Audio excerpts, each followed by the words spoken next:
I love this writing. Listen to this. Lines of plastic wieners bob around the tank, which is entirely its own thing. Much of the rest of the pool's convulsive ballad of heads and excuse me, empty of the rest of the pool's convulsive ballet of heads and arms. The tank is blue and energy.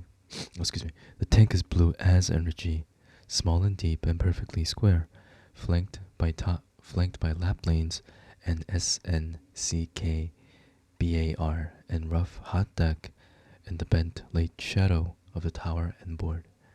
The tank is quiet and still and heeled smooth between fallings. So this is an account of a 13-year old's birthday party, I think, right? Yeah.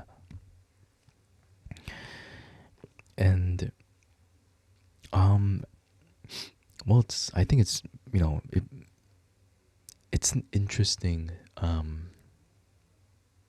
perspective how he writes, which is entirely its own thing, empty of the rest of the pool's convulsive ballet of heads and arms.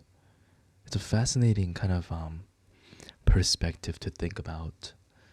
You see one thing, but then you see something else, and then you kind of notice the contrast between the two. And then also,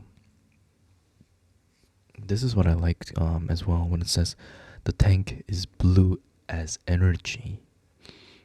Just, you know, personally, I relate because when I was young, always, I feel like there was always a color associated with something.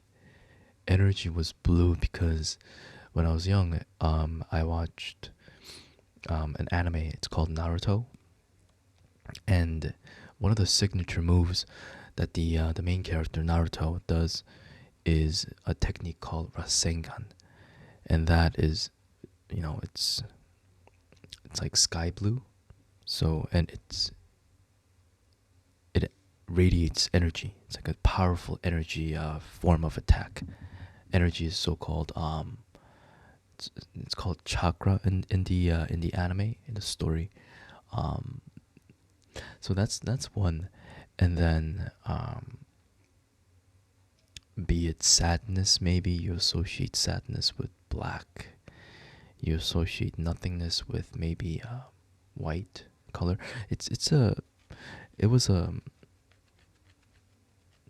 it was a time, especially the teenage years, when you kind of associated different kind of memories, as feelings, attributes with different things in your life, different objects, um, things that can be seen. And the reason why I say this is because I think it was exclusive to teenage years. You did it without um, thinking more about it. It was more of an instinctive kind of thing. Maybe I think I am stretching it out a little bit too much. There's a word um, from that's there's a word for stretching that I learned from one of David Foster Wallace's story. I just forget. It starts with a P, I think. I wanted to use that word, but I forgot. Anyways, I'm gonna continue reading.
It's so interesting. So this is like this is one of the moments where I realize that it's just fun. And it also makes me, you know, makes me very curious because writing it down is one thing. I mean, excuse me, feeling it is one thing, but then writing it down, writing is a completely different thing in my opinion. Just because you feel something, you can't write it down. It's it seems easy. It seems easy to express yourself, but it's really not. Once you kind of realize like, how the heck am I supposed to write this down? Like, how can I very honestly, how can I make something? How can I have something that I feel, you know, and feel translate that to someone else, so that someone else can at least feel it in the similar same league as how I felt it. Because feelings are very subjective. As my happiness is not the same as your happiness, and then my sadness is not the same as your sadness, vice, etc.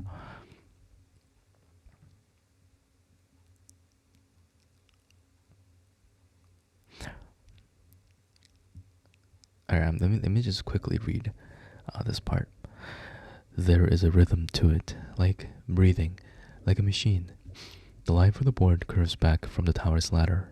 The line moves in its curve, straightens as it nears the ladder. One by one, people reach the ladder and climb. One by one, spaced by the beat of hearts, they reach the tongue of the board at the top. And once on the board, they pause, each exactly the same tiny heartbeat pause.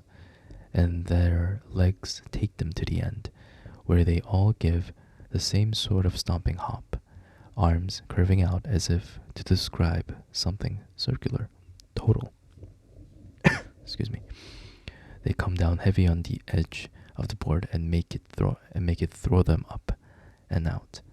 It's a swooping machine, lines of stuttered movement in a sweet late bleach mist. You can watch them. Excuse me. You can watch from the deck as they hit the cold blue sheet of the tank. Each fall makes a white that plumes and falls into itself and spreads and fizzes. Then blue clean comes up in the middle of the white and spreads like pudding, making it all new. The tank heals itself 3 times as you go by. You are in line, look around, look bored. If you talk on the line, everyone seems by itself. Oh, excuse me. You are in line, look around, look bored. If you talk in the line, everyone seems by himself. Most look at the ladder, look bored. You almost all have crossed arms, chilled by a late dry rising wind on the constellations of blue clean chlorine beads that cover your backs and shoulders. It seems impossible that everybody could really be this bored. Beside you is the edge of the tower's shadow, the tilted black tongue of the board's image. The system of shadow is huge, long, off to the side, joined to the tower's base at a sharp, late angle.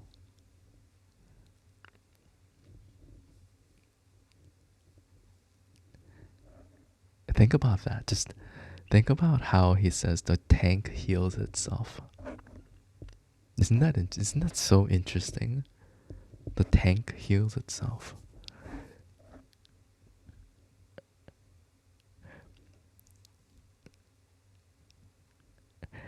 So what I realize is I appreciate visionary visual like translations, and what is that, similes, when you say like pudding, similes. But then the phrase the tank heals itself, it's so fascinating.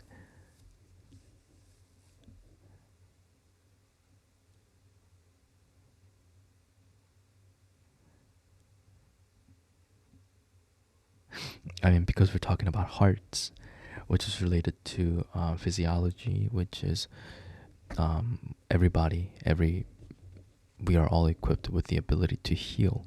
So I guess that kind of connects. Um, it's not even about connection. That's like, that doesn't matter. It's just how he was able to bring this, how he was able to visualize and bring it into a form of writing, that relates to that, that brings it to, like a simple scenario like that, to like a circulatory system or a physiology of the body.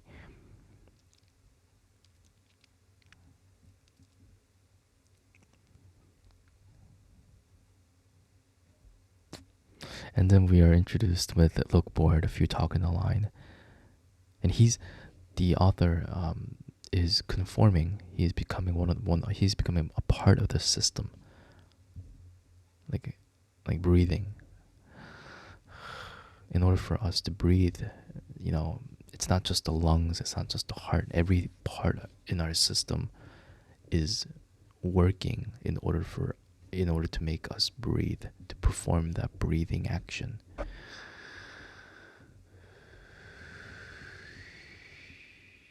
Breathe, exhale. It's just fascinating how he's able to connect everything like that. Like, it's fucked. It's crazy. Excuse my French. It's just, yeah. Oh, the book is called Brief Interviews with Hideous Men, by the way. It's interesting.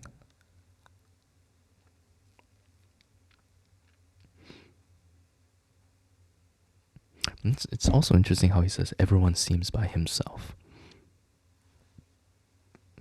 when they're all part of a system.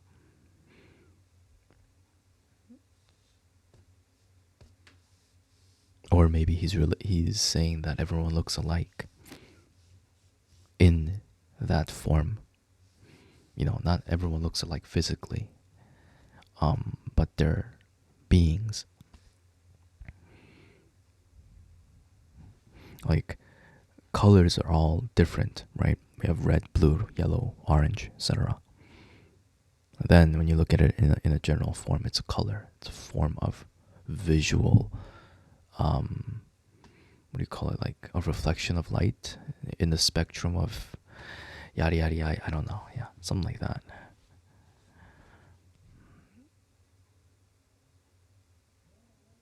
All right.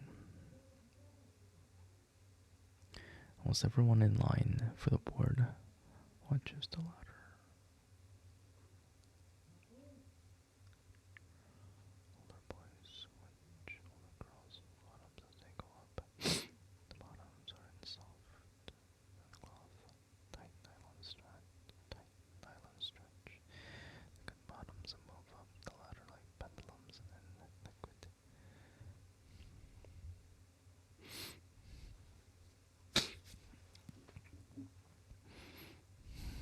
A gentle, uncrackable code. Crackable code. Those legs can't come in here. More now.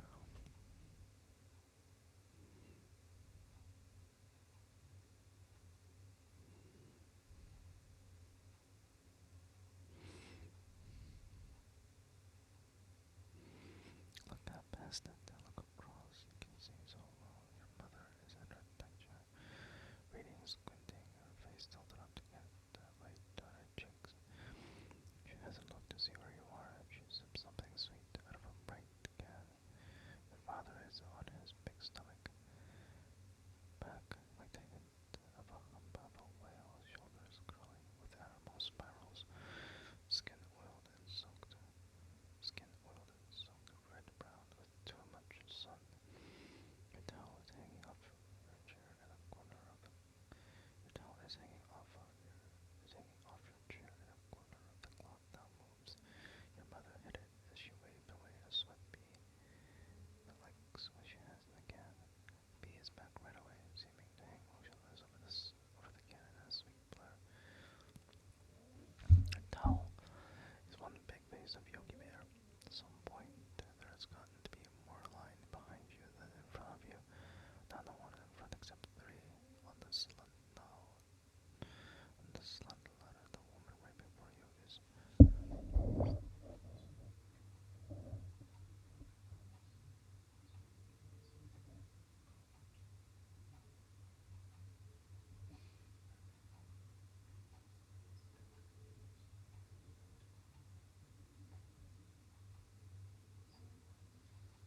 I don't understand this. I think I'm gonna ask ChatGPT or something. I don't understand. I don't understand what this means. Alright, so I'm gonna read it, and if you guys can figure it out, please let me know. It may, after all, be all right to do something scary without thinking, but not when the scariness is not. Oh, excuse me. Yeah, see, I can't even. Alright, let me start from the beginning. It may, after all, be all right to do something scary without thinking, but not when the scariness is the not thinking itself, not when not thinking turns out to be wrong.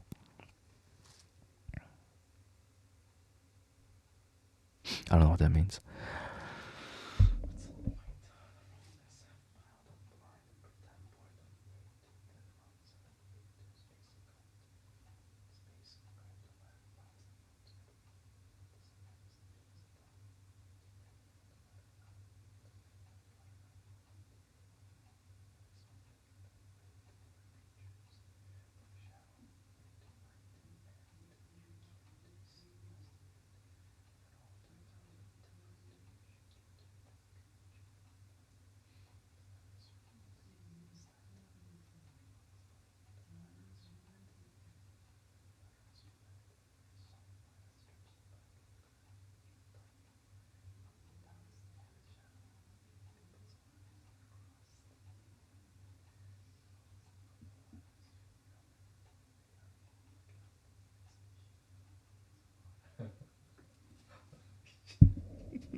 Holy shit, that's so frightening. Alright, so I don't know if I read everyone's arms are crossed. I don't know.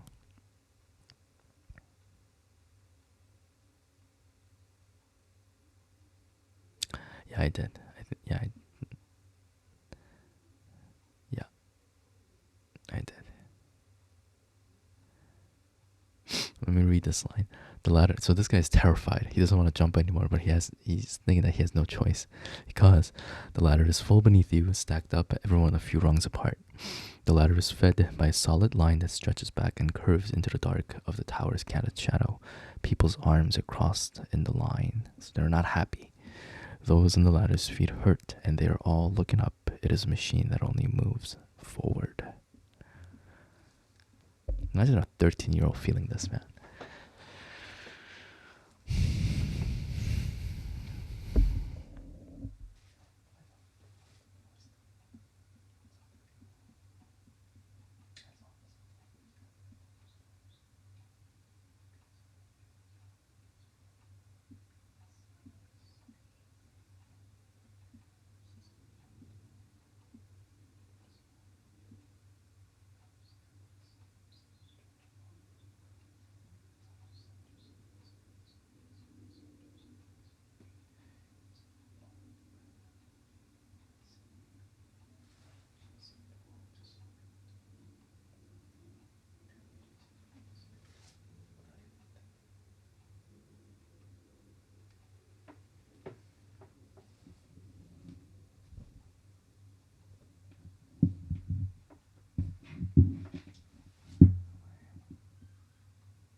So, which is the lie? Hard or soft? Silence or time? The lie is that it's one or the other.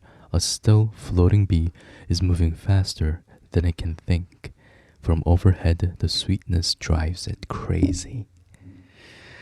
I think that one of the brilliant things about his writing is that it really makes you think about certain aspects of your life. It makes you kind of,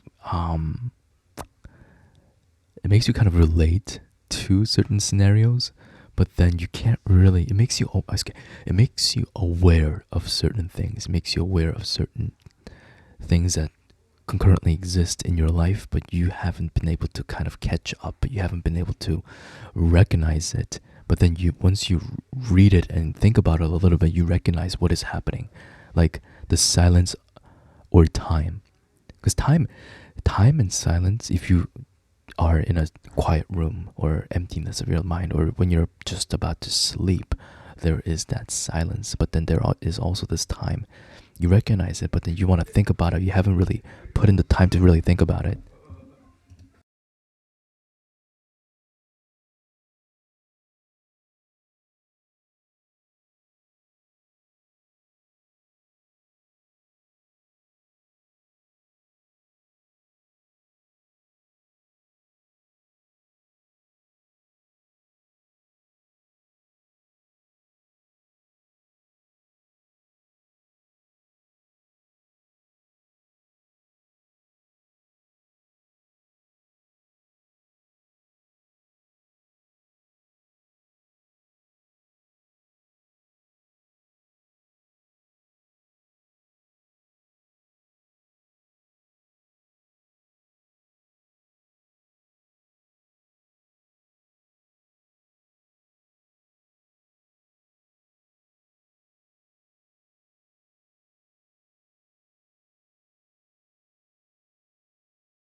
Alright, I'll see you guys later tonight.